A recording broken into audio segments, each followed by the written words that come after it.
Alright, ladies and gentlemen, here we are in the grand finals of the ZOTAC Cup. And the best part is, it looks like the stuttering has disappeared. Spawning here in the upper left corner, it is the Red Protoss, AZUBUSan. And over on the bottom right of Whirlwind, we have our blue Zerg. It is FXOLucky. And of course, this is Rifkin, aka Rif King. I'm casting today with O Gaming's Master Dalk. Yeah, I hope you guys enjoy our broadcasting. Don't be shy about leaving us feedback. And again, I do apologize to our Twitch audience, as I had to close all browsers, including chat today. But fear not, you can always tweet at us your thoughts and opinions, your hate or your love, whichever you feel more inclined to be giving. But okay, this is actually really weird, because I'm not sure how familiar you are with past ZOTAC Cups, but this is the first finals in God knows how long that A, it hasn't been a TVT mirror matchup, but B, we've had a Protoss player. Zerg have always made it to the finals, that's nothing new and surprising, but AZUBUSan blowing my mind by making it here to the finals of the ZOTAC Cup. Now for those who don't know, by the way, this is A, a best of 5, but B, $100 winner take all on the line. Yep. Well, it looks like San, he's come out of hibernation. He's like, there is money I must be stealing from foreigners. Well, if he's on a Zubu, he's probably laundering it, am I right? Yeah, bro. No, yeah, that's the whole mess of worms. It's really sad because it shouldn't affect the players, but it probably will. But AZUBUSan, Yeah. What are you up to, guy? What cheeky shenanigans? Is this probe just to pull workers? Is that all he's gonna do, or is he gonna go with cannon on this?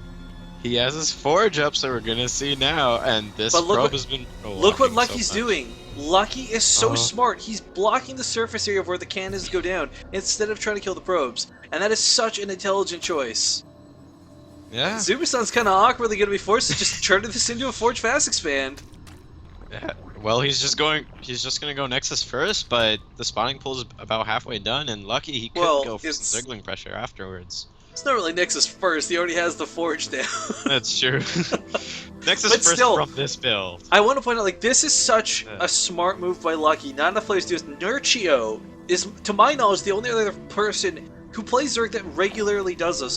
When it's a proxy cannon, you'll block the cannon locations. If it's a proxy 2-racks, you'll block the bunker locations. It's not about killing the units if they can never build anything in the first place.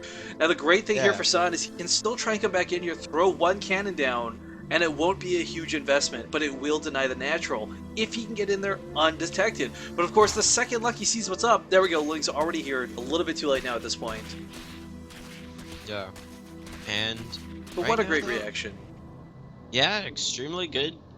Just he's not even bothered at all. Like, he's perfectly on with his timings. He's not been, and if anything, San's the one who's going to be behind in his build order. It's not that bad though. He was forced into playing standard is what happened. I mean, we see him with a probe lead already. Getting the Nexus down without wasting too much time trying to get the cannon up. I think he realized very early, like, look, this is not going to happen. And I think he wanted to cannon the third base, but still not going to be able to. Yeah. And what's great about this, guys, like, that wasn't a cannon rush. Like, he didn't cut probes for that. That was intended from start to finish to be one pylon, one cannon, and maybe another pylon to box that cannon in, but nothing too expensive to over-dedicate to denying the natural. Yeah, as realistically on a 4-player map where it's not even forced cross-spawn going for a cannon rush, it's not too smart because you'll end up just probably not finding... Yeah, you'll go to the wrong position. As we saw San, he went to the bottom left first, and that's why he's perfectly fine with just going Forge Fast Expand from that. Now my question is for San, because here's the thing, I know he's been competing in other North American tournaments, but I haven't had the pleasure of casting myself in ZOTAC Cup. And while I watch players a lot, unless I cast them, I can't say I'm familiar with their playstyle. So my curiosity peaks at what is he going to do, because Lucky has shown us all day, if you let him go Mutalisks, he is going to wreck you as a Protoss player. Yeah, but also a good thing for San is that he hasn't actually played that much in general. As, like, even in the GSCL, I don't think I've seen him too much, and that's very good for him. He's coming in with a lot of mystery behind his type of play, And while Lucky, he just recently got a 2-kill versus Azubu. So San obviously knows how Lucky is going to be playing. Well, both players with a very quick 3 bases up. I like this out of San. I mean, he could have gone for the Robo and tried to tech up, but he's applying very light pressure so that he can expand. And that's a pretty good choice. I like that a lot, actually. These Lings are, of course, going to try to run across the field, but by the time they get there, the cannon will be done. And it's nestled away so nicely, it's not going to be in any real danger. Yep. And right now, 2 Stalkers, a Zealot, and this Mothership Core just trying to deal a little bit of harassment. It looks like the Zerglings trying to get us around, but they are slow Lings at the moment. The Zealot will get surrounded. The 2 Stalkers is going to try start stepping their way out, and just going to recall away. Nicely done. Well played. Loses Zealot. Doesn't get a whole lot of damage, of course, but it's enough that he was able to keep the Lings from coming to the 3rd base. Now this is established, and suddenly San, AZUBUSan, he's in a really good position, actually. Like, really good. Having 3 bases up this quick is ridiculous. Yeah. And right now it looks like, though, our Zerg player, he wants to go for a bit of pressure here. He has a lot of Roaches and Zerglings on the way to our Protoss player's base, and he might actually be able to get into the natural. No, there's a force field ready and waiting. I mean, this is... It's a valiant attempt, but unless he gets the Roaches behind this, he's got a hell of a lot of Lings. He can actually go for a full bust if he wants to. I mean, we look at the wall here, I mean, it's actually not too solid. Yeah, there's only the 1 cannon, and now... Oh, will he scout this with a Phoenix? Will he scout this? He doesn't see it coming! Now the Roaches... now he sees it. And the Roaches are heading for the 3rd, though, but there's a lot of sentries here already, but now he looks like he's going to realize that the natural's a lot less defended, and now the force field not even going to go down because there's no energy. Now the force field goes down on another sentry. These Roaches, they're going to kill off that cannon very easily. Now the gateway. Oh, and he doesn't have the energy to photon overcharge, but you bet your ass he wishes he could. The hole in the wall now open. The forge going down. The warp gate gonna go down. Force fields are trying to sort of ghetto replace this, but Lucky, he's actually lost all of his Lings. It's just a small handful of Roaches. A photon overcharge and this 1 cannon will hold this. And now the sentries come from behind. AZUBUSan actually in a pretty good position. Yeah. He lost the +1 upgrades. That kind of sucks. But I mean, in the end, or actually, I don't know if that's was that +2 weapons or +1 armor? I didn't actually see. That was +2 weapons, I believe. You don't normally go +1 weapons and then +1 armor. Right. That makes sense. So that actually hurts a little bit more than losing the +1 armor, but still, he held on.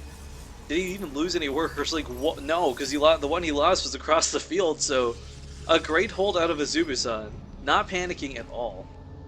Yeah, and oh, look at this. He's going to be dropping down a proxy pylon. He might just warp in a couple Zealots and then run them into the 3rd. There are quite a few Roaches out already, though. Of course, that's high ground, but these Lings see it. Some freaking wall hacks, man. Some Reaper combat awareness that was removed from the game, if you know what I mean. Yeah, bro. Okay, these sentries, these Stalkers... Actually, this is so many sentries. He should be able to take this base. He's got Blink as well as AZUBUSan. Is in a really good position. Zealots need to get to the front lines, though. They're busy being stuck in the back. Yeah, but still great force fields. Nonetheless, going to be trapping a lot of the Roaches, killing off quite a bit. Now a nice beautiful time warp. Down. And now the Zealots can connect. They weren't able to before. The drones being evacuated, and that's actually all right. I mean, you lose the hatchery, it's not a big deal, but okay, he's going to throw the drones at the army. Lucky does not want to lose his base. He's going to hold on with everything he can. And he should be able to drive this back after pulling the drones, but he lost quite a few in the process. 15 workers killed at this point. Yeah. A very stark lead for our Protoss player. Another recall, just barely misses one of the Stalkers, sadly. Yeah, and San, he's going to be in a very good position, as right now he has his Robo up, he's getting +2 weapons, and again, he's still on 3 bases, and of course he did kill so many drones. But ooh, we've got a Nidus room coming up, and this isn't for anything sneaky. If you can get in the main, that would actually be really sick. There's a lot of dead space here that's not scouted, but he's probably just going to use this as a forward reinforcing point, as a lot of Zerg players do, to contend with the instant warping mechanic. Yeah, And right now, Lucky, he has a ton of roaches. He hasn't made that Spire Switch that we've seen out of him a lot today. And this Nidus Swarm, it's Nidus Network, it's about finished up. And it looks like, yeah, it will just be a sort of forward reinforcement point. But this Mothership Core does scout all of these roaches out here. Oh, the Overseer's looking for a way to sneak in. It did move up ever so slightly. He cannot put it here. It will be seen. He's got to go for that upward left bit. There's nothing to detect it there. But of course, we have the advantage of the observer's eyes. These players do not know that. Ooh, and a Warp Prism on the way. This is pretty interesting coming out of San. He might try doing... Oh, this is perfect. He's distracting with the roaches. That's why he's so out of position. I'm trying to think, like, why would he attack? He knows it's not going to work. A Stalker warping in. One Stalker, though, is not going to be enough. Probes are being pulled, but some roaches will still get out of this. Oh, and how many roaches will get out? Only one Enough and for a couple Zerglings. Enough for him to put another Nidus Swarm at this outside the natural, though. Blink forward. Jeech. Oh, man. Hang on. Let's go over that real quick. Looking at the forward, it gets cleaned up entirely. Not a single unit lost. And there's the GG, so moving on to the next game.